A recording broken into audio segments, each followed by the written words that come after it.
Hello students, आज हम oscillation chapter चालू करेंगे। ठीक है, ये फिजिक्स के लिए बहुत इंपॉर्टेंट चैप्टर है, खास करके पेपर 1 में। तो ऑसिलेशन समझने के लिए बच्चा लोग सबसे पहले ये जो वर्ड है ये कहाँ यूज होता है डे टू डे लाइफ पे, ये जानना जरूरी है। जब मैं बोलता हूँ ऑसिलेशन तो मेरे दिमाग में क्या क्या आता है? व्हेन आई से ऑसिलेशन, सबसे पहले चीज आपके दिमाग में आना चाहिए जो आप बचपन में खेलते थे, स्विंग। ठीक है, जो झूला होता है ना, स्विंगिंग ऑफ स्विंग, राइट, झूला आगे पीछे करता है, that is nothing but oscillation. ठीक है, इसके अलावा आपके दिमाग में क्या आना चाहिए जब ऑसिलेशन की बात करते हैं? तो जो क्लॉक होता है, क्लॉक में पेंडुलम होता है, ठीक है, वो भी घूमता है। ठीक है, सो पेंडुलम ऑफ द क्लॉक, वो भी क्या है? ऑसिलेशन है। इसके अलावा गिटार देखते हो आप लोग, गिटार में जो स्ट्रिंग होता है, तो स्ट्रिंग जब वाइब्रेट होती है तो वो भी क्या प्रोड्यूस करती है? ऑसिलेशन प्रोड्यूस करती है।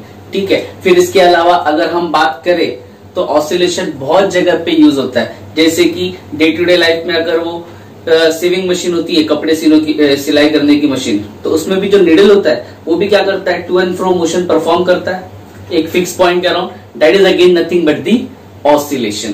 तो ये सारे के सारे एग्जाम्पल बच्चे लोग काय के हैं? ऑसिलेशन के हैं।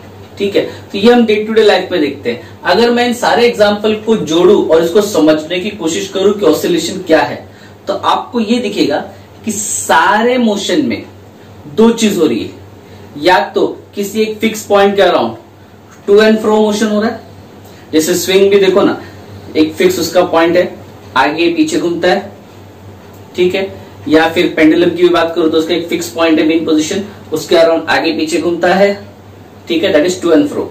स्ट्रिंग की भी बात करूं तो फिक्स है, अगर मैं उसको पिकल करता हूं, उसको खींचता हूं, तो उसके अंदर वाइब्रेशन प्रोड्यूस होंगे, तो वो स्ट्रिंग भी क्या करेगी? अपने मेन पोजीशन के around up and down vibrate करेगी। बराबर है।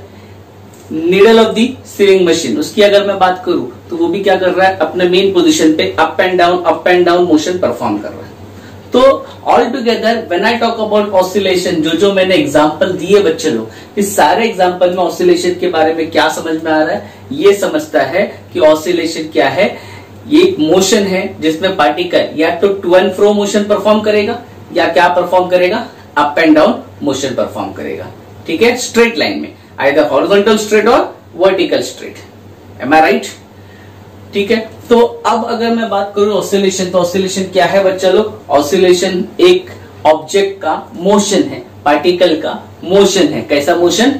टू एंड फ्रो मोशन या फिर up and down motion. Alright, तो अब हम इसको लिखते हैं।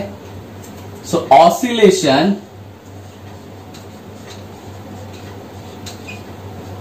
is the to and fro, और to and fro को मैं हाईलाइट कर देता हूं, to and fro और the up and down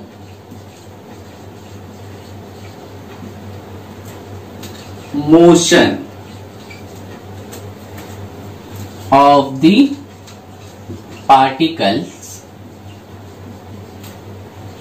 or the object, या तो पार्टिकल का या तो किसका? ऑब्जेक्ट का। ठीक है, तो ऑसिलेशन बच्चा लोग क्या है? बेसिकली ऑसिलेशन की अगर मैं बात करूं तो oscillation is the two and फ्रो या फिर अप एंड डाउन मोशन, ठीक है, ऑफ द पार्टिकल और the object. It may be along the straight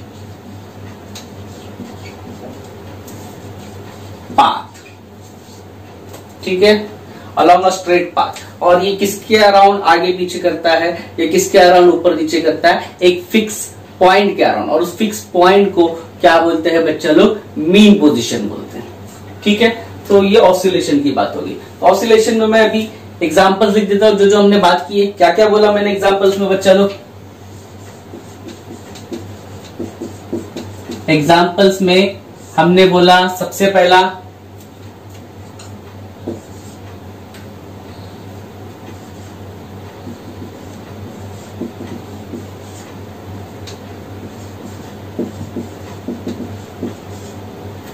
swing जो होता है, ठीक है, जो बचपन में झूला चलते हैं ना, उसका स्विंगिंग। ठीक है, that is to and fro motion. Next अगर मैं बात करूं तो पेंडुलम ऑफ द क्लॉक, जो क्लॉक का पेंडुलम होता है बच्चे लोग, घड़ी का, वो भी क्या करता है, to and fro motion perform करता है। Third,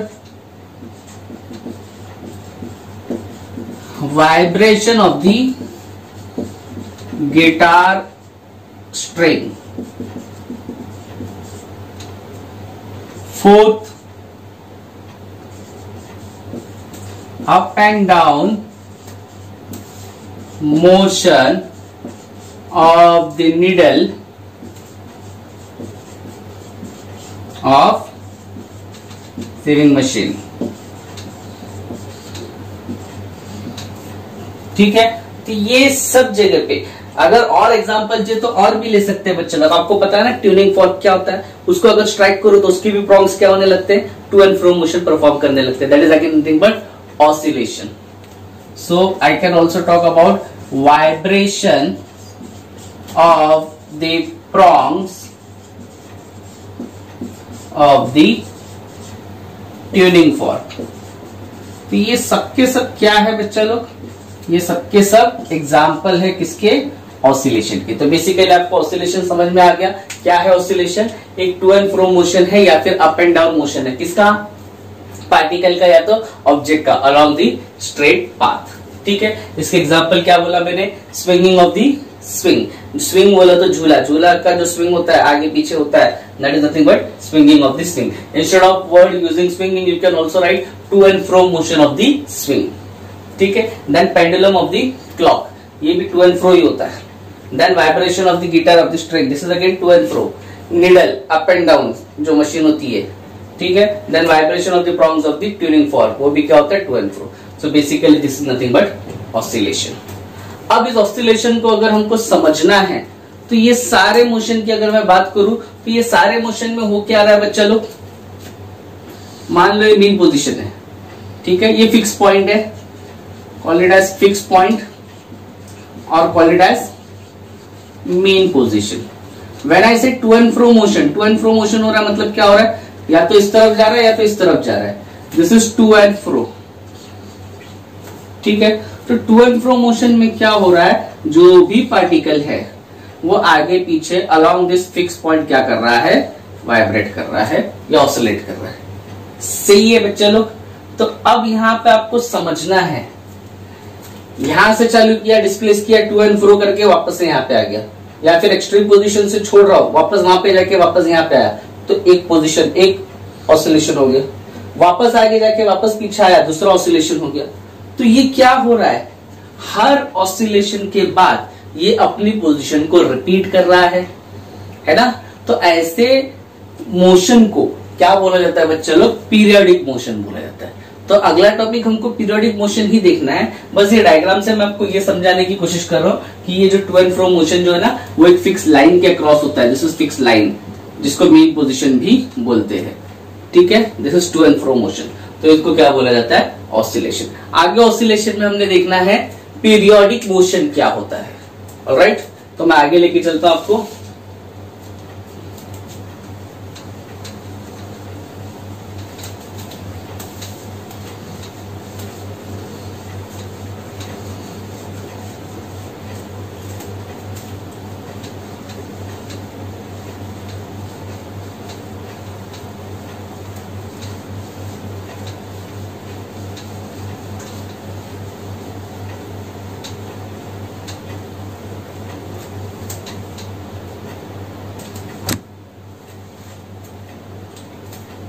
so next will talk about periodic motion.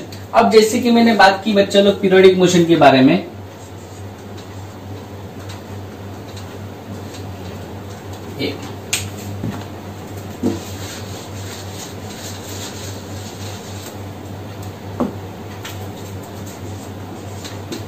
Periodic motion. अब जैसा आपने देखा ऑसिलेशन में क्या हो रहा है, to and fro motion perform हो रहा है ना। टू से फ्रो पे, वापस फ्रो से टू पे, फिर वापस to fro, to fro, to fro, to fro. This is nothing but oscillation, बराबर है। तो कहने का मतलब क्या है, एक अगर मैं पॉइंट से चालू करूं, आगे जाके वापस पीछे आ रहा है, तो सेम पॉइंट पे आ रहा है, फिर वापस से वही चीज बार बार रिपीट हो रही है। तो कोई भी मोशन में अगर किसी बॉडी का मूवमेंट फिक्स्ड है, ठीक है, वो अपने आप को रिपीट कर रहा है कुछ टाइम के बाद, तो ऐसे मोशन को क्या बोला जाता है? पीरियोडिक मोशन बोला जाता है। ठीक है, तो अगर मैं पीरियोडिक मोशन को डिफाइन करने की कोशिश करूं तो पीरियोडिक मोशन कैसे डिफाइन होगा बच्चा लोग?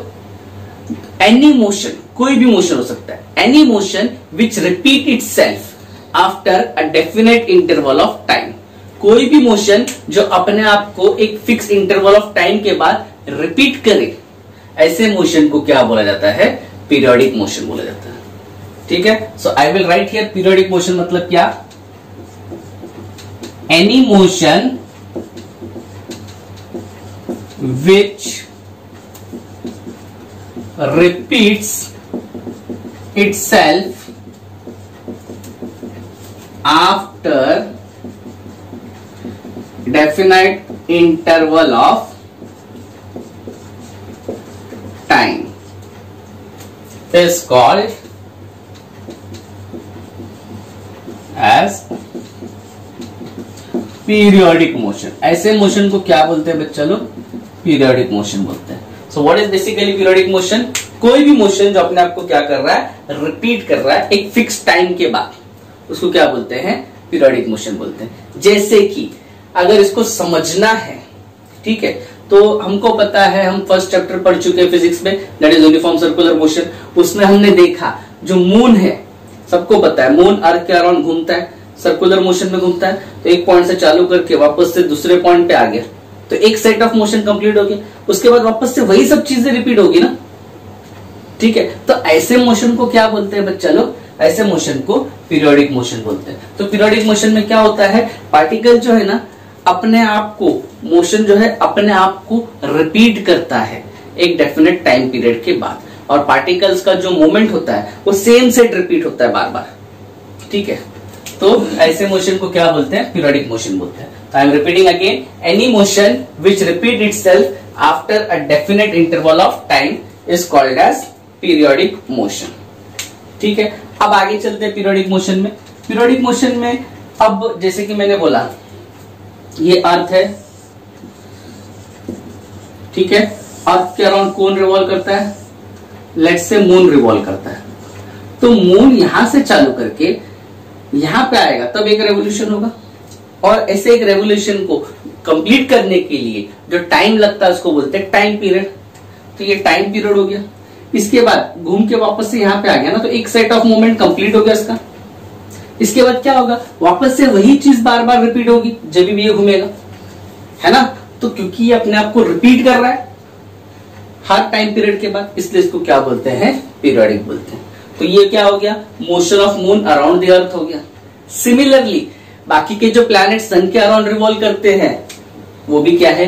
पीरियोडिक है। फिक्स टाइम के बाद सन के अराउंड रिवॉल्व करते हैं, एक रेवोल्यूशन को फिक्स टाइम लगता है, दैट इज अगेन पीरियोडिक। या फिर अगर मैं बात करूं, इलेक्ट्रॉन जो है न्यूक्लियस के अराउंड घूमते हैं सर्कुलर ऑर्बिट में, ये भी हमने पढ़ा है, तो ये भी क्या है? पीरियोडिक। तो इन ऑल टुगेदर ये जो तीनों एग्जांपल दे रहा हूं ना बच्चे लोग, मैं मून का रेवोल्यूशन अराउंड द अर्थ, ठीक है, प्लैनेट का रेवोल्यूशन अराउंड द सन, या फिर इलेक्ट्रॉन का रेवोल्यूशन अराउंड द न्यूक्लियस, ये सब के सब एग्जाम्पल काय के हैं?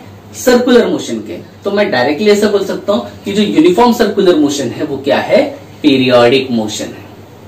ठीक है, जो यूनिफॉर्म सर्कुलर मोशन है वो क्या है बच्चा लोग? वो पीरियोडिक मोशन है। तो फिर से रिपीट करते हैं, पीरियोडिक मोशन मतलब क्या? कोई भी मोशन जो अपने आप को रिपीट करता है डेफिनेट इंटरवल ऑफ टाइम के बाद, उसको क्या बोलते हैं? Periodic motion. Any motion which repeat itself after definite interval of time is called as periodic motion.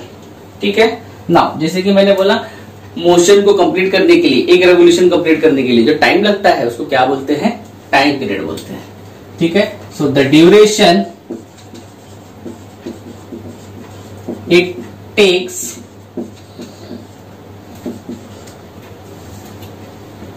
To complete one set of motion या one set of movement is called as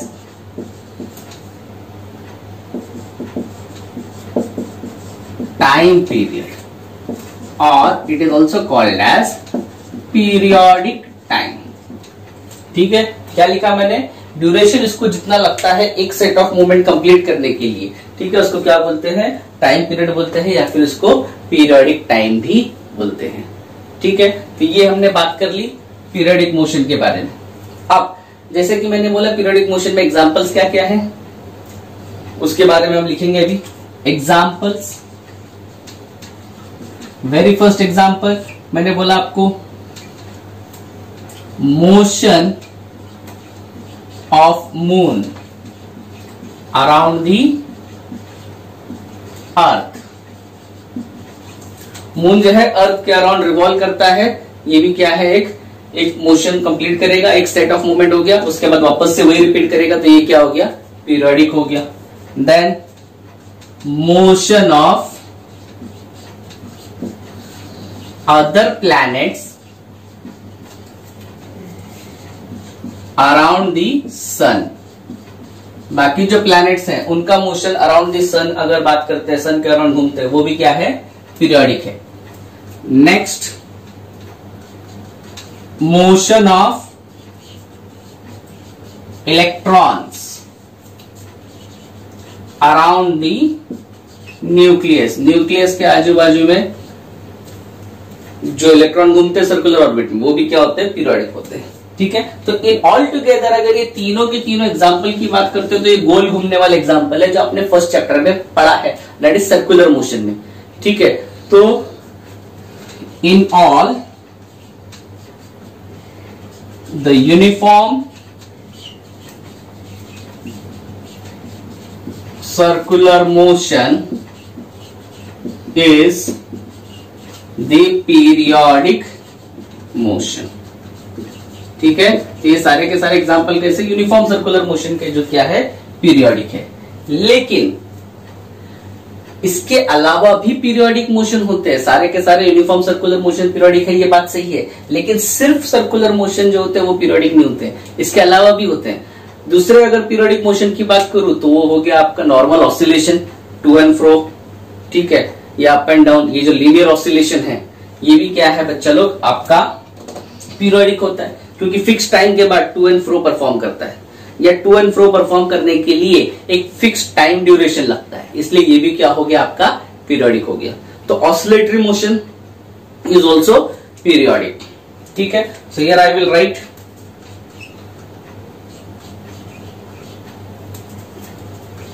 the other motion which is periodic is the to and fro motion of the oscillatory body। ठीक है, तो दूसरा motion जो periodic होता है ना बच्चे लोगों, कौन सा होता है, टू एंड फ्रो मोशन होता है ना ऑसिलेटरी बॉडी का, वो भी क्या होता है, पीरियोडिक होता है। जैसे कि मैंने बोला टू एंड फ्रो परफॉर्म करने के लिए उनको भी क्या लगता है, फिक्स टाइम लगता है, तो हर फिक्स टाइम के बाद टू एंड फ्रो परफॉर्म होता है, इसलिए वो भी क्या है, पीरियोडिक है। तो ऑल टुगेदर अगर मैं पीरियोडिक की बात करूं तो पीरियोडिक क्या क्या हो गए, सारे के सारे सर्कुलर मोशन भी पीरियोडिक हो गए और ऑसिलेटरी मोशन भी क्या हो गए, पीरियोडिक हो गए, बराबर है। लेकिन अब प्रॉब्लम है, अब प्रॉब्लम ये है कि जितने भी ऑसिलेटरी मोशन है ना, जितने भी ऑसिलेटरी मोशन वो पीरियोडिक होंगे, ठीक है, लेकिन हर पीरियोडिक मोशन ऑसिलेटरी नहीं होगा। मैं बताता हूं आपको मैं क्या बोलने की कोशिश कर रहा हूं, वो हम आगे लेते हैं, पहले ये देख लो क्या है, फिर से रिपीट करता हूं। कोई भी मोशन जो अपने आप को रिपीट करता है एक डेफिनेट इंटरवल ऑफ टाइम के बाद, उसको क्या बोलते हैं बच्चा लोग, पीरियोडिक मोशन बोलते हैं, सही है। और ड्यूरेशन जब उसको कंप्लीट करने के लिए, एक सेट ऑफ मूवमेंट को कंप्लीट करने के लिए, एक सेट ऑफ मूवमेंट का मतलब है यहां से चालू करके वापस से यहां पे आके खत्म करने के लिए उसको जो टाइम लगता है, that is nothing but one set of movement, उसको जो टाइम लगता है उसको क्या बोलते हैं, टाइम पीरियड। या फिर अगर सिंपल लैंग्वेज में बोलो, अपने यूसीएम में पढ़ा हुआ यूनिफॉर्म सर्कुलर मोशन में, time taken to complete one revolution is nothing but time period या पीरियोडिक टाइम।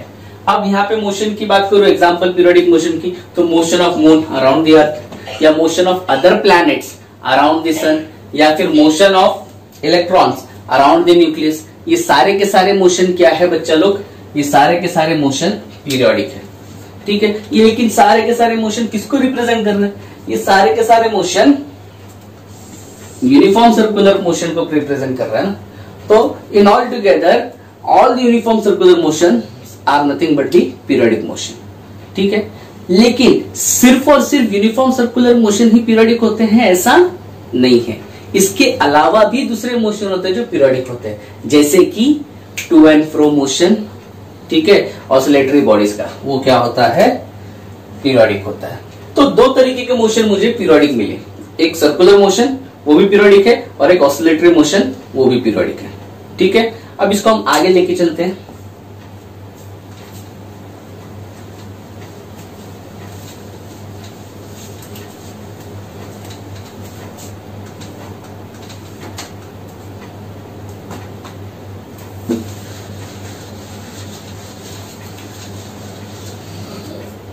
नाउ सी, बहुत इंपॉर्टेंट चीज बोलने जा रहा हूं बच्चा लोग। ऑसिलेटरी मोशन पीरियोडिक है, यूनिफॉर्म सर्कुलर मोशन भी पीरियोडिक है। अब अगर मैं पीरियोडिक मोशन और ऑसिलेशन के बीच में अगर रिलेशन निकालूं तो क्या रिलेशन निकलता है? देखो, ऑल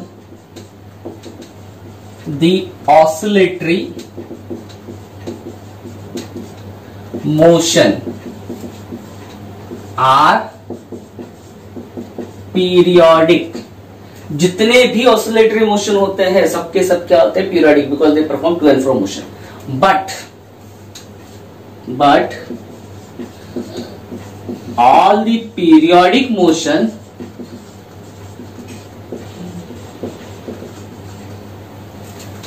आर नॉट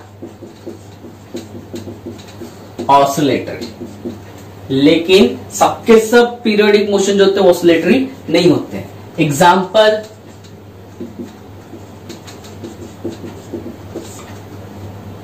जैसे कि हमने बोला ये तीनों के तीनों मोशन दिख रहा है ना आपको, motion of moon around the earth, motion of other planet around the sun, motion of electron around the nucleus. ये जो है ये क्या है?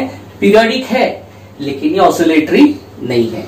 तो सारे के सारे ऑसिलेटरी पीरियोडिक है, लेकिन सारे के सारे पीरियोडिक ऑसिलेटरी नहीं है। So all the oscillatory motion are periodic but all the periodic motions are not oscillatory. Example, motion of moon around the earth is periodic but not oscillatory। ये जो motion है ये पीरियोडिक है लेकिन ये oscillatory नहीं है। समझ में आ गई बात? तो अभी हमने क्या देखा बच्चा लोग? पीरियोडिक मोशन की बात की। तो कोई भी मोशन जो अपने आप को रिपीट करेगा फिक्स टाइम के बाद उसको क्या बोलेंगे? पीरियोडिक मोशन बोलेंगे। पीरियोडिक में सर्कुलर मोशन भी आता है, पीरियोडिक में ऑसिलेटरी भी आता है। तो ऑसिलेटरी जितने भी मोशन होते हैं सारे के सारे ऑसिलेटरी मोशन पीरियोडिक होते हैं, लेकिन सारे के सारे पीरियोडिक मोशन ऑसिलेटरी नहीं होते हैं, क्योंकि बाकी के जो पीरियोडिक मोशन होते हैं वो सर्कुलर होते हैं, ठीक है, ऑसिलेटरी नहीं होते सारे के सारे। तो ये हमने यहाँ पे क्या किया? पीरियोडिक मोशन की बात की, ठीक है।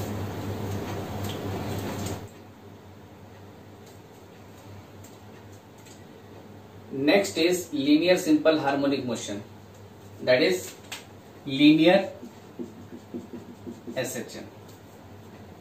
देखो बच्चा लोग, लीनियर SHM को समझने के लिए हम लोग जो है स्प्रिंग का अरेंजमेंट लेते हैं, स्प्रिंग एंड मास का, ठीक है। तो ये डायग्राम दिया हुआ है, इसमें है क्या मैं समझाता हूं आपको। सबसे पहले consider a block of mass m placed on the frictionless surface। तो सबसे पहले हम क्या कंसीडर कर रहे हैं बच्चा लोग? एक ब्लॉक कंसीडर कर रहे हैं जिसका मास क्या है? m है, और जिसको किसके ऊपर प्लेस किया गया है? उसको प्लेस किया गया है फ्रिक्शनलेस सरफेस पे। अब इस मास की अगर मैं बात करूं तो इसका एक एंड किससे कनेक्टेड है? स्प्रिंग से कनेक्टेड है, और स्प्रिंग का दूसरा एंड किससे कनेक्टेड है? रिजिड सपोर्ट से, ठीक है। तो यहां पे मैं लिखता हूं कनेक्ट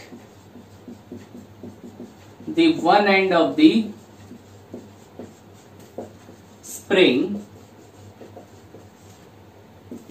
टू द मास या फिर ब्लॉक बोलूंगा, and other end to the rigid support. दूसरा एंड कहां कनेक्ट कर रहे हैं बच्चे लोग, हम लोग रिजिड सपोर्ट पे कनेक्ट कर रहे हैं। आपको दिख रहा होगा ये तीनों डायग्राम अलग अलग है, सब पे मैंने क्या बोला है, फ्रिक्शनलेस सरफेस है। सरफेस के ऊपर मास m ले लिया, मास का एक एंड स्प्रिंग को कनेक्टेड है और दूसरा एंड जो है स्प्रिंग का किधर कनेक्टेड है, रिजिड सपोर्ट पे। सही है।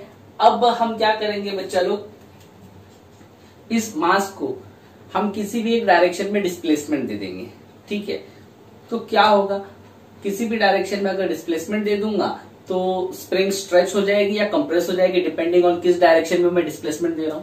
ठीक है, तो अब स्प्रिंग क्या है, आपने 11th में पढ़ा था, स्प्रिंग जो है based on property it is elastic body, right. तो अब स्प्रिंग को अगर मैं डिस्प्लेस करूंगा तो स्प्रिंग क्या करेगी, स्प्रिंग जो है अपने अंदर एक रिस्टोरिंग फोर्स डेवलप करेगी, जो क्या करेगी, अपना ओरिजिनल पोजीशन रिगेन करने की कोशिश करेगी। और हमने देखा है रिस्टोरिंग फोर्स हमेशा क्या होता है, अप्लाइड फोर्स या डिस्प्लेसमेंट के अपोजिट डायरेक्शन में होता है। ठीक है, तो अब वही होने वाला है। तो सबसे पहली चीज मैंने क्या बोला, फिर से रिपीट करता हूं, consider a block of mass m placed on the frictionless surface. This is frictionless surface और इसके ऊपर हमने मास m प्लेस कर दिया है। ठीक है, ब्लॉक ऑफ मास m। ठीक है, one end of the spring is connected to the mass and other end is attached to the rigid support. ठीक है, देखो सब जगह पे वही है। Now pull the block and released it। ये ब्लॉक को मैं खींचता हूं और रिलीज कर देता हूं, then it will start oscillating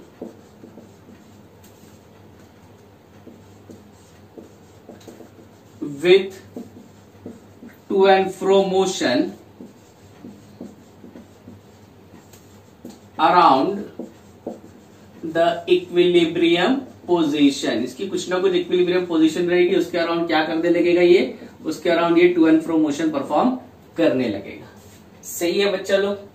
ठीक है, अब ये जब to and fro motion perform करेगा, एक स्ट्रेट लाइन पे मोशन परफॉर्म करेगा, तो वो जो टू एंड फ्रो मोशन है उसी को हम क्या बोलेंगे, linear simple harmonic motion. This to and fro motion of the block is called as linear simple harmonic motion। इसी को हम क्या बोलते हैं बच्चा लोग, इसी को हम लीनियर सिंपल हार्मोनिक मोशन बोलते हैं। ठीक है, तो अब तक क्या क्या मैंने लिखा है मैं आपको समझाता हूं। ठीक है, मैंने बोला है हम ब्लॉक ले रहे हैं जिसका मास m है, जिसको कहां पे प्लेस किया है, फ्रिक्शनलेस सरफेस पे प्लेस किया है। फिर हमने एक स्प्रिंग यूज की है, one end of the spring is connected to the mass and other end is attached to the rigid support. ठीक है, अब मैं क्या करूंगा, उस ब्लॉक को क्या कर रहा हूं, डिस्प्लेस कर रहा हूं, पुल कर रहा हूं बाहर की तरफ। तो पुल करके छोड़ दूंगा तो क्या हो जाएगा, वो रिस्टोरिंग की वजह से अंदर की तरफ आएगा और oscillation to and fro motion perform करना चालू कर देगा। तो ये जो टू एंड फ्रो मोशन होगा एक स्ट्रेट पाथ पे होगा, एक लीनियर डायरेक्शन में होगा, इसलिए इसको क्या बोलते हैं, लीनियर एसएचएम बोलते हैं। To and fro motion is nothing but oscillation, but it is also straight path, that's why it is called as linear simple harmonic motion. अब ये लीनियर सिंपल हार्मोनिक मोशन कैसे हुआ, क्या हुआ, कैसे फोर्स किधर एक्ट हो रही है, ठीक है, ये सब अभी हमने ये डायग्राम्स के जरिए समझना है। ठीक है, तो ये तो बेसिक चीजें थी कि हमने क्या क्या यहाँ पे सेटअप किया है वो लिखा है मैंने। ठीक है, और मैंने आपको यहाँ पे ये बता दिया कि इसके अंदर मोशन कैसे जनरेट हो रहा है और क्यों इसको लीनियर एसएचएम बोलते हैं। अब हम वन बाय वन एक एक डायग्राम की हम बात करेंगे और कहाँ क्या हो रहा है उसको समझने की कोशिश करेंगे। ठीक है,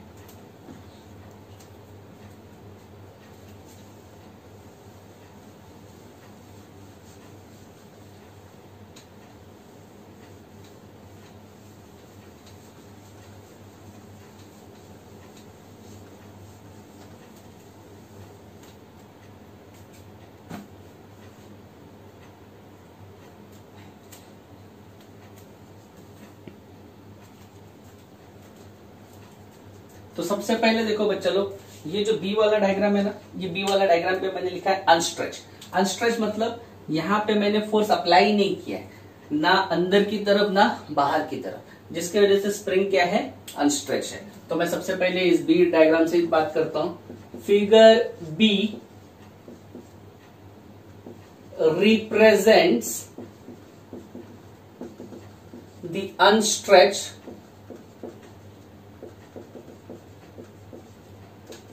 पोजीशन ऑफ द ब्लॉक। ठीक है, तो ये अनस्ट्रेच पोजीशन है, इसलिए यहां पे कोई भी फोर्स एक्ट होने वाला नहीं है। ठीक है बच्चे लोग, तो ये बी डायग्राम का डिस्क्रिप्शन हो गया। अब हम आते हैं ए डायग्राम की तरफ।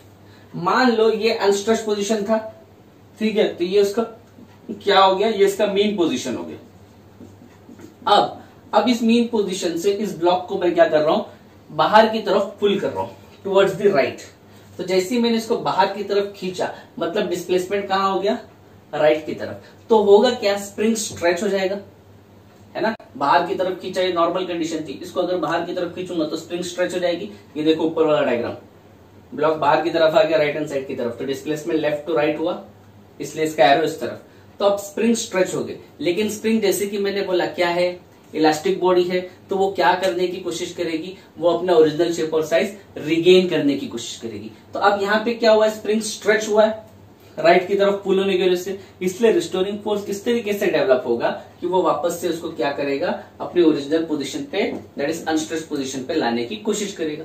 ठीक है, तो अगर डिस्प्लेसमेंट राइट डायरेक्शन में हो रहा है तो रिस्टोरिंग फोर्स किस डायरेक्शन में एक्ट होगा, लेफ्ट डायरेक्शन में।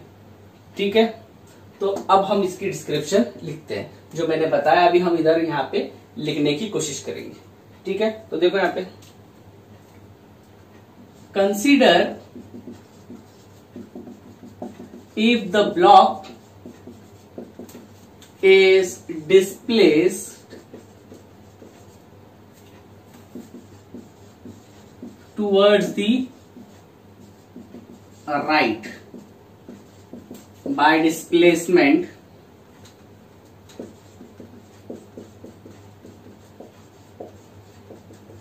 x।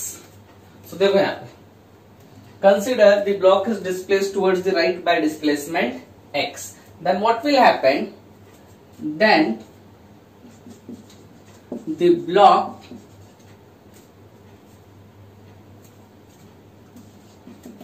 will be acted upon by the restoring force due to the elastic nature of spring। अब क्योंकि स्प्रिंग इलास्टिक है बच्चों लोग, इसलिए ब्लॉक के ऊपर क्या होगा, एक रिस्टोरिंग फोर्स एक्ट होगा। और रिस्टोरिंग फोर्स का डायरेक्शन कैसे रहेगा, ब्लॉक बाहर की तरफ राइट की तरफ जा रहा है, तो रिस्टोरिंग फोर्स कहां पे होगा, अंदर की तरफ होगा, लेफ्ट की तरफ। ठीक है, so the block will be acted upon by the restoring, ठीक है, restoring force due to the elastic nature of the spring. Alright, this restoring force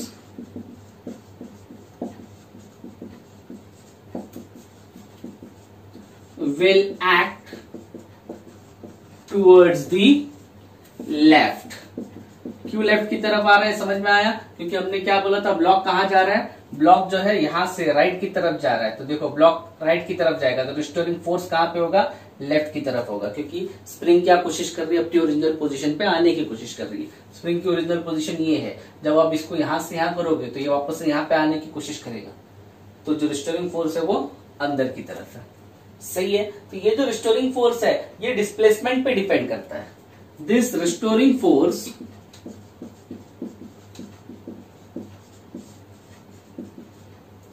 is directly proportional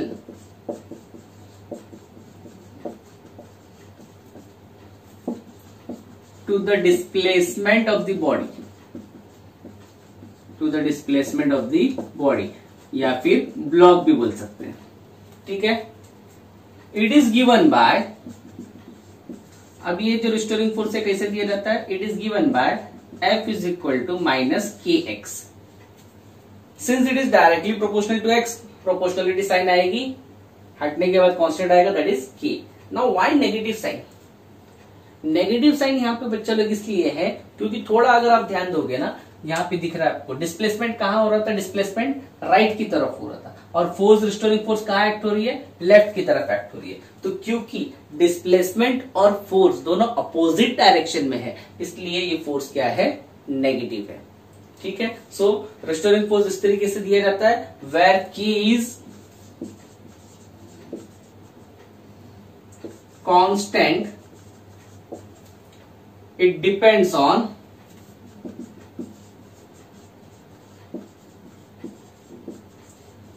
elastic nature of the spring।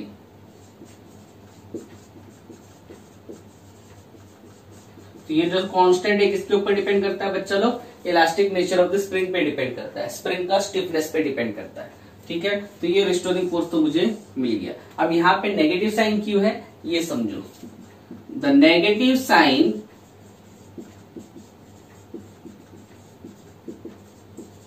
indicates that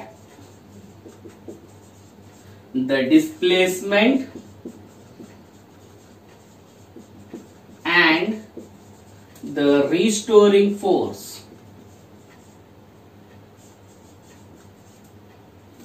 are acting in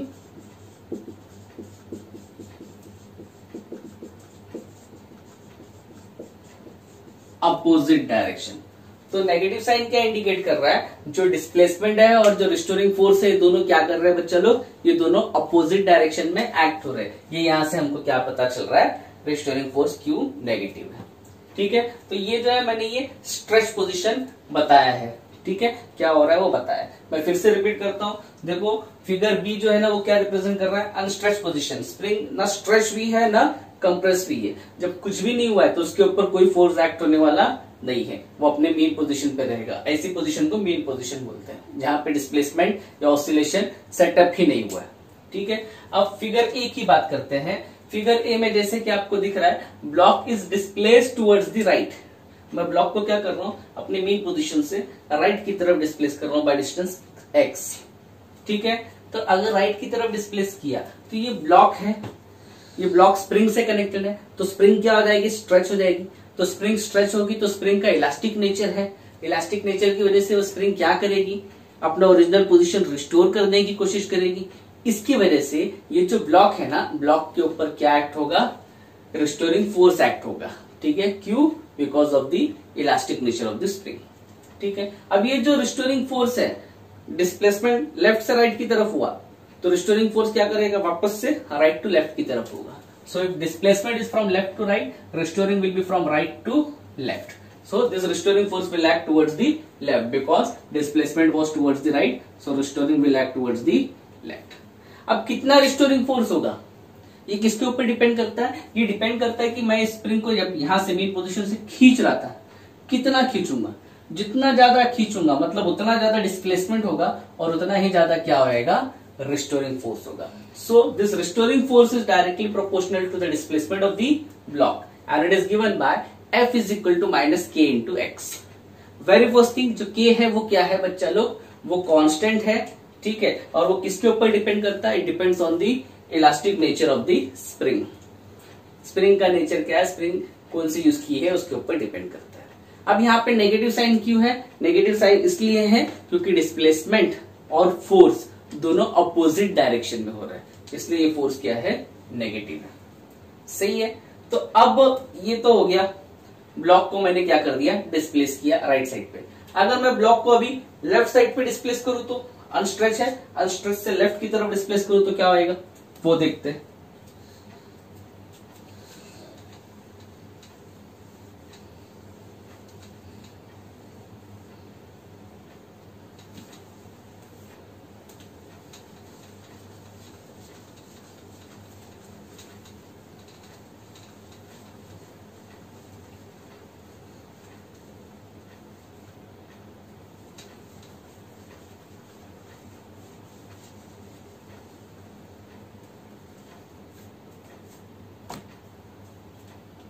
now see, अब इसकी तरफ आता हूं। मैंने ये तो बता दिया राइट की तरफ मूव किया तो क्या होगा। अब अनस्ट्रेच था, तो अनस्ट्रेच से अगर मैं लेफ्ट की तरफ ब्लॉक को मूव करूं, आप खुद ही बता सकते हो, देखो ना, अब लेफ्ट की तरफ मूव करूंगा तो स्प्रिंग कंप्रेस हो जाएगा, फिर से रिस्टोरिंग फोर्स डेवलप होगा जो क्या करेगा, उसको राइट की तरफ लाने की कोशिश करेगा। तो अब देखो एरो की तरफ, डिस्प्लेसमेंट लेफ्ट की तरफ, तो फोर्स राइट की तरफ, फिर से F is to minus KX। ठीक है, तो वही चीज अभी हम वापस से इसके लिए लिखने की कोशिश करेंगे। So if the block is displaced towards the left side now by displacement x, जो कंप्रेस फिगर में दिया हुआ है, then the block is again acted upon by an restoring force.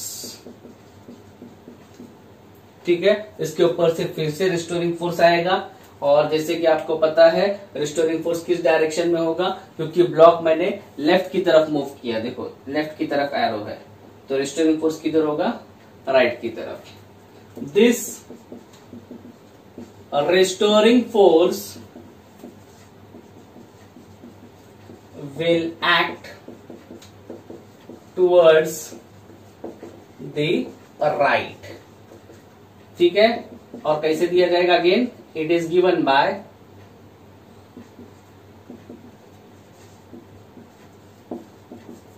F is equal to minus K into X. आपको पता है minus sign क्यू है, माइनस साइन फिर से इस केस में इसलिए है क्योंकि डिस्प्लेसमेंट अगर लेफ्ट में है तो फोर्स राइट में है। ठीक है, तो ये हो गया ये केस। तीनों केस समझ में आ गया आपको, यहाँ पे कुछ नहीं होने वाला, यहाँ पे अगर डिस्प्लेसमेंट लेफ्ट की तरफ है तो रिस्टोरिंग फोर्स राइट की तरफ, डिस्प्लेसमेंट राइट की तरफ है तो रिस्टोरिंग फोर्स लेफ्ट की तरफ, लाइकवाइज। ठीक है, तो दोनों केस मैंने आपको समझा दिए। अब आपको यहाँ पे समझना है कि अगर मैं ब्लॉक को यहां से रिलीज करूं अभी एकदम एक्सट्रीम पोजीशन से, ठीक है, जो कौन सी पोजीशन है, राइट से इसको छोड़ू तो स्ट्रेच हुआ है, रिस्टोरिंग है, तो रिस्टोरिंग छूटेगा तो उसने क्या करना है, रिस्टोरिंग क्या करता है, अपना ओरिजिनल पोजीशन रिगेन करने की कोशिश करता है। इसकी ओरिजिनल पोजीशन बोले तो अनस्ट्रेच पोजीशन जो यहाँ पे, तो अगर मैं इसको यहां से छोड़ू तो इसने यहाँ पे आके रुकना चाहिए, लेकिन यहाँ पे आके वो रुकता नहीं, वो क्या करता है, आगे जाता है, फिर पीछे आता है, फिर आगे जाता है। मतलब इसके अंदर क्या डेवलप होता है, लीनियर SHM डेवलप होता है। तो क्यू डेवलप होता है, क्यू वो डायरेक्ट यहाँ पे आके रुकता नहीं है। अब हम इसकी तरफ ध्यान देंगे। ठीक है, तो यहां तक कोई तकलीफ ना। यहां से मैं एक्सेलरेशन का इक्वेशन निकालता हूं, तो एक्सेलरेशन का इक्वेशन भी देखो, we no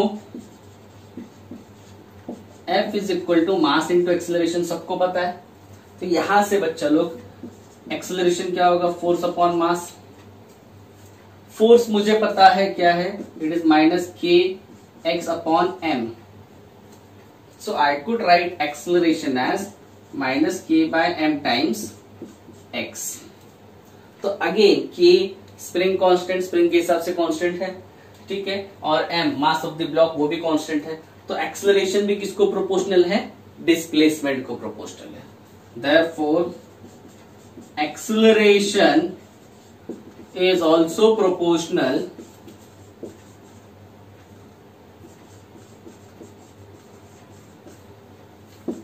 to the displacement of the block।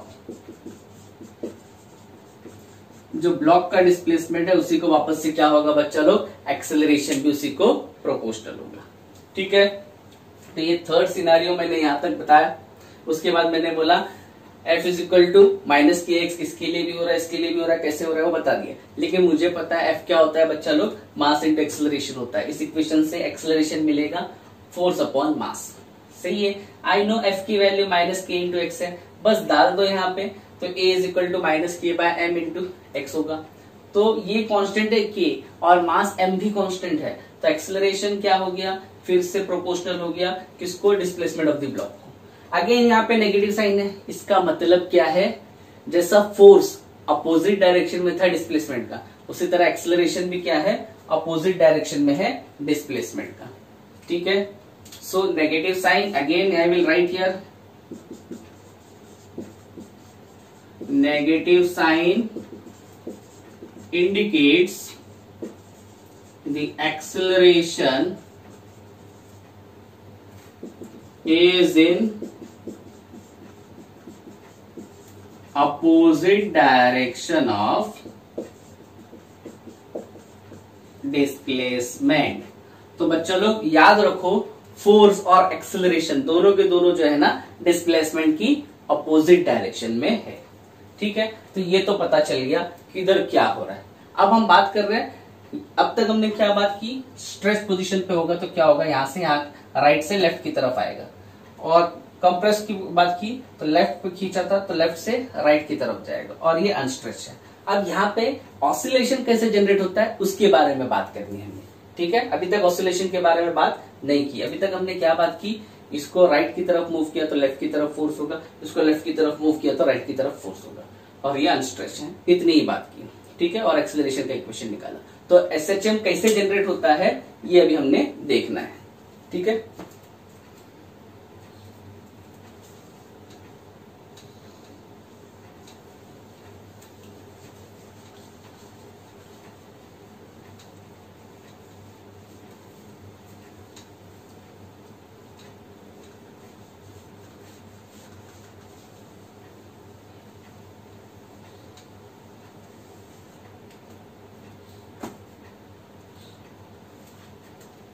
Now see, ध्यान देना बच्चे लोग, जैसे ही ब्लॉक को अगर मैं एक्सट्रीम राइट से छोड़ दूं तो रिस्टोरिंग की वजह से वो लेफ्ट की तरफ जाएगा। ठीक है, लेकिन मीन पोजीशन पे आके रुकना चाहिए था, रुकेगा नहीं। क्यों नहीं रुकेगा, जैसे ही मैं एक्सट्रीम पोजीशन से उसको छोड़ूंगा तो एक्सट्रीम पोजीशन पे उसकी वेलोसिटी 0 है लेकिन एक्सेलरेशन है। तो because of acceleration and because of displacement ज्यादा है इसलिए एक्सेलरेशन ज्यादा और रिस्टोरिंग फोर्स ज्यादा है, तो वो क्या करेगा, फोर्स की वजह से वो टुवर्ड्स मेन पोजीशन आने की कोशिश करेगा। ठीक है, लेकिन जैसे जैसे वो मेन पोजीशन पे आएगा वैसे वैसे उसकी वेलोसिटी बढ़ती रहेगी, मेन पोजीशन पे उसकी वेलोसिटी मैक्सिमम हो जाएगी। ठीक है, और जैसे यहाँ पे वेलोसिटी मैक्सिमम होगी तो यहाँ पे उसके पास क्या होगी, काइनेटिक एनर्जी होगी, and because of kinetic energy rather than coming to rest at this point वो कहाँ चला जाएगा, आगे चला जाएगा। फिर आगे जाने के बाद वापस से क्या होगा, कंप्रेस हो जाएगी स्प्रिंग, तो वापस से इंटरनल रिस्टोरिंग फोर्स डेवलप होगी जो अपोजिट डायरेक्शन में होगी, तो इस तरफ होगी। ठीक है, तो फिर से रिस्टोरिंग फोर्स इस तरफ होगा, एक्सेलरेशन इस तरफ होगा, तो अब यहाँ पे मूव करेगा, तो rather than coming to this point ये वापस से आगे की तरफ जाएगा। तो ये प्रोसेस है ना ऐसे ही रिपीट होते रहेगा, to and fro. This is nothing but linear SHM. ठीक है, तो अब हम इसको फ्रेम करते हैं, यहाँ पे सही से देखो। If the block is released from the extreme right position। ठीक है, अगर एक्सट्रीम राइट पोजीशन से मैं इसको रिलीज करता हूं जैसे कि फिगर ए में दिया है, तो ड्यू टू रिस्टोरिंग और I will say eight extreme position, सबसे पहली चीज इस पोजीशन पे, एक्सट्रीम पोजीशन बोले तो ये पोजीशन, इस एक्सट्रीम पोजीशन पे डिस्प्लेसमेंट मैक्सिमम है। The displacement is maximum. ठीक है, hence the force and acceleration is maximum, क्योंकि आपने देखा फोर्स और एक्सेलरेशन किसको प्रोपोर्शनल है, डिस्प्लेसमेंट को प्रोपोर्शनल है। अभी हमने थोड़ी देर पहले देखा, तो अगर डिस्प्लेसमेंट ज्यादा है, डिस्प्लेसमेंट बोले तो देखो ना ये मैक्सिमम हो गया ना, यहाँ पे डिस्प्लेसमेंट 0 है, this is X is equal to 0, इस पोजीशन पे एक्स 0 है, यहां से आगे बढ़ रहा हो तो डिस्प्लेसमेंट मैक्सिमम है।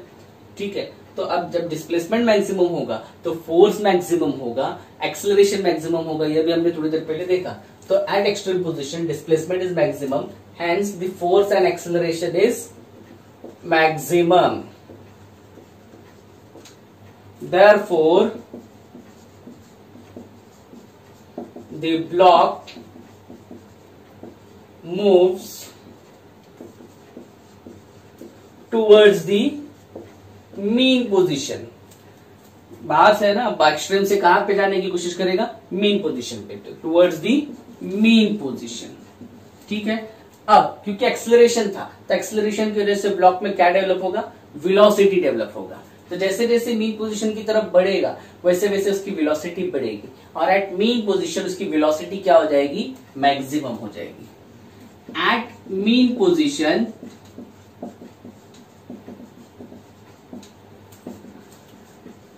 the velocity of the block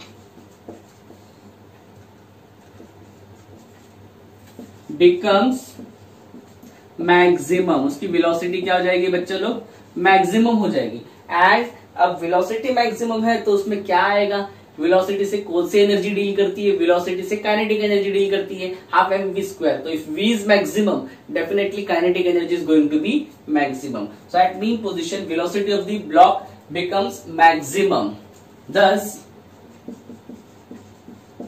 it develops or attains the maximum kinetic energy। तो काइनेटिक एनर्जी किससे डील करती है, मोशन से डील करती है, तो उसको मैक्सिमम काइनेटिक एनर्जी मिल गया जब वो यहां से इस तरफ आ रहा था। ठीक है, मीन पोजीशन पे। अब क्योंकि मीन पोजीशन पे उसको, ये मीन पोजीशन है, इस पे मैक्सिमम काइनेटिक एनर्जी मिल गई, तो वो यहाँ पे रुकेगा क्या, नहीं रुकेगा, वो कहां जाएगा, और आगे जाएगा। ठीक है, so because of this kinetic energy mean position पे रुकने के वजह वो कहां चला जाएगा, will move towards the left. ठीक है, so because of kinetic energy the block will not come to rest at mean position। Block जो है रेस्ट पे नहीं आएगा मीन पोजीशन पे, rather it will move towards the left side and it moves towards the left extreme of the mean position। Mean position के left की तरफ जाएगा। अब जिसकी वजह से लेफ्ट की तरफ गया तो फिर से स्प्रिंग क्या हो जाएगी, कंप्रेस हो जाएगी, रिस्टोरिंग फोर्स अपना डायरेक्शन चेंज कर लेगा, एक्सेलरेशन अपना डायरेक्शन चेंज कर लेगा। Now the spring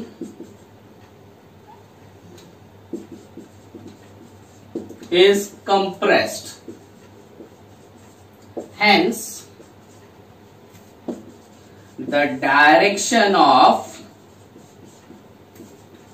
restoring force and acceleration changes।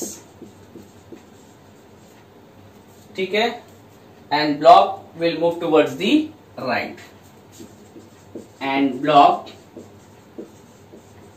moves towards the right।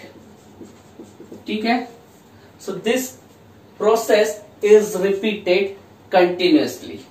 तो अब राइट से चालू किया था मैंने, छोड़ा, यहां पे आना चाहिए था लेकिन काइनेटिक एनर्जी ज्यादा थी, तो क्या हो गया, लेफ्ट की तरफ चला गया। लेफ्ट पे फिर वापस से रिस्टोरिंग फोर्स चेंज हो गया, क्यों, क्योंकि कंप्रेस हो गया तो उसको बाहर की तरफ जाना है, तो वापस से अब वो लेफ्ट से कहां पे जाएगा, राइट की तरफ जाएगा, फिर राइट से वापस लेफ्ट की तरफ, तो लेफ्ट एंड राइट होते रहेगा। This is nothing but your linear SHM, यही है ना लीनियर एसएचएम। ठीक है, सो spring is compressed, has the direction of restoring force and acceleration changes and block moves towards the right. This process is repeated continuously to produce linear SHM। इसके वजह से linear SHM produce होता है। सही है, तो मैं फिर से समझाता हूं बच्चे लोग, मैंने क्या किया है यहाँ पे। मैं बोल रहा हूं एक्सट्रीम राइट, ये एक्सट्रीम राइट पोजीशन है, इस पे स्प्रिंग का ये मेन पोजीशन था, एक्सट्रीम राइट पे लेके गया और छोड़ दिया। तो जब छोड़ दिया तो एक्सट्रीम राइट पे क्या था, डिस्प्लेसमेंट मैक्सिमम था, तो अगर डिस्प्लेसमेंट मैक्सिमम है तो हमने पढ़ा ना, जो रिस्टोरिंग फोर्स है डायरेक्टली प्रोपोर्शनल टू डिस्प्लेसमेंट है, एक्सेलरेशन भी डायरेक्टली प्रोपोर्शनल टू डिस्प्लेसमेंट है। So if restoring force is maximum तो अल्टीमेटली एक्सेलरेशन इज मैक्सिमम। तो क्या होगा, तो ये राइट से जो है लेफ्ट की तरफ मूव होगा, क्योंकि रिस्टोरिंग फोर्स अपोजिट डायरेक्शन में होता है। तो धीरे धीरे it will start move towards the mean position, and when it approaches towards mean position slowly its velocity increases. की वेलोसिटी धीरे धीरे क्या होती है, बढ़ती है, और मीन पोजीशन पे इसकी वेलोसिटी क्या हो जाएगी, मैक्सिमम हो जाएगी। ठीक है, क्योंकि एक्सेलरेशन था ना वहां से, तो वहां से जैसे जैसे एक्सेलरेशन से आ रहा है तो स्पीड बढ़ेगी। मीन पोजीशन पे स्पीड क्या हो गई बच्चे लोग, मैक्सिमम हो गई। अब मीन पोजीशन पे स्पीड मैक्सिमम होने की वजह से, मैक्सिमम स्पीड से कौन सी एनर्जी डील करती है, मैक्सिमम स्पीड से काइनेटिक एनर्जी डील करती है। इसलिए इसकी काइनेटिक एनर्जी क्या हो जाएगी, बढ़ जाएगी मीन पोजीशन पे।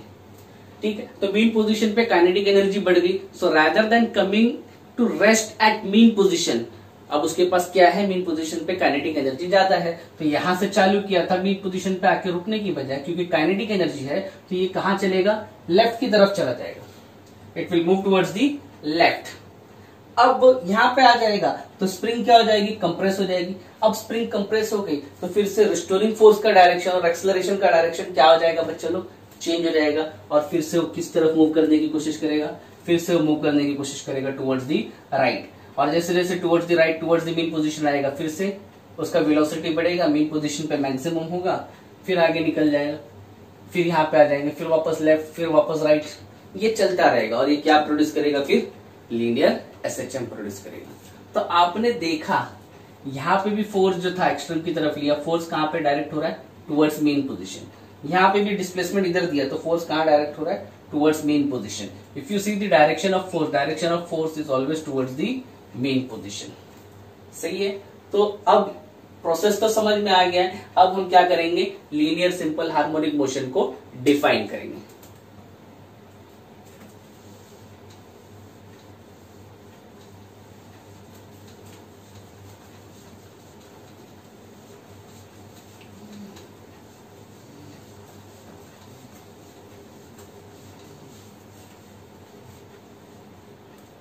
कैसे डिफाइन करेंगे बच्चों लोग, सबसे पहली चीज लीनियर सिंपल हार्मोनिक मोशन में टू एंड फ्रो हो रहा है। टू एंड फ्रो मोशन किसका होता है, to and fro motion oscillatory motion है। ठीक है, और दूसरी चीज टू एंड फ्रो मोशन ये क्या कर रहा है, अपने आप को एक फिक्स टाइम के बाद रिपीट कर रहा है, तो पीरियोडिक भी है। ठीक है, so how do we define now linear SHM, देखो यहाँ पे linear simple harmonic motion,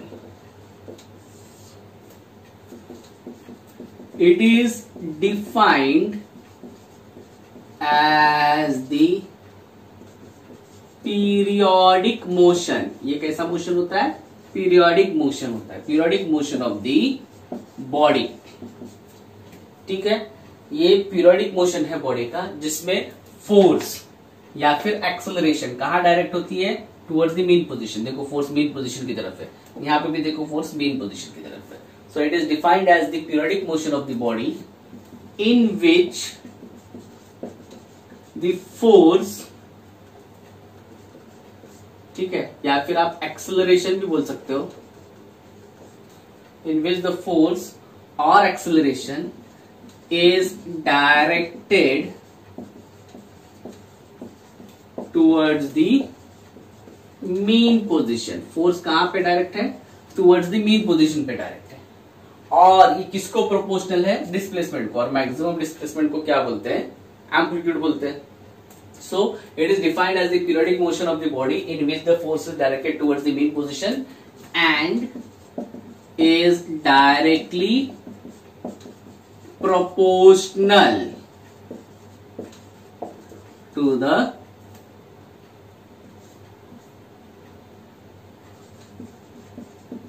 maximum displacement, that is nothing but amplitude। तो कोई भी मोशन जो पीरियोडिक मोशन होगा, जिसपे फोर्स हमेशा डायरेक्ट होगा टुवर्ड्स द मीन पोजीशन और फोर्स डायरेक्टली प्रोपोर्शनल होगा maximum displacement that is amplitude को, तो ऐसे मोशन को क्या बोला जाता है बच्चे लोग, ऐसे मोशन को लीनियर सिंपल हार्मोनिक मोशन बोला जाता है। ठीक है, तो ये सब मैंने आपको समझा दिया।